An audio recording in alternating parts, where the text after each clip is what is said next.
Navikla si da ćutiš, da kriješ pogled kad te takne, da te zaboli istina.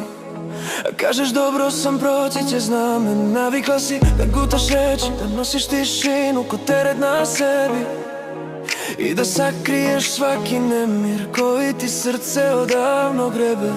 A ja gledam kako veneš, kako ti duša polako obledi, kao da neko drugi živi u toj ženi koja sedi.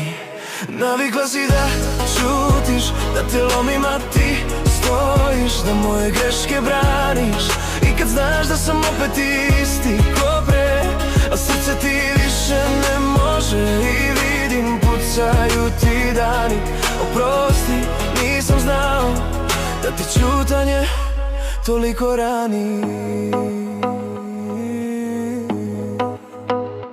Navikla si da čekaš da se promenim, da se trgnem, da prestanem da lutam noćima i da te konačno zagrlim čvršće. Navikla si da kriješ bol, da ga spustiš pod kožu negde duboko, da niko ne vidi tragove što sam ti ostavio godinama polako. Čujem kako ti dah drhti, kako se boriš da sebe ne izgubiš i sve dok gledaš u pod ja shvatam, prestao sam da te čuvam, da ljubim. Navikla si da ćutiš, da te lomim a ti stojiš, da moje greške braniš i kad znaš da sam opet isti ko pre, al srce ti više ne može i vidim pucaju ti dani. Oprosti, nisam znao da te ćutanje toliko rani.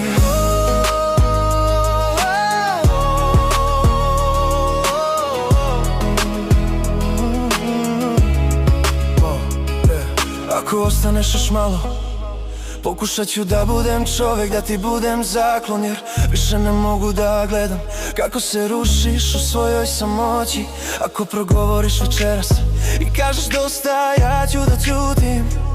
Samo mi reci šta ti treba, da prvi put budem onaj koji te razume, čuje. Navikla si da ćutiš, al ne želim više da te gubim. Ako treba ja ću da stanem, da se priznam, da se promenim, jer tvoje tihe suze govore više nego 1000 reči. I molim te, nećeš više ćutati, dokle god sam tu bit ću tvoj čovek koji leči.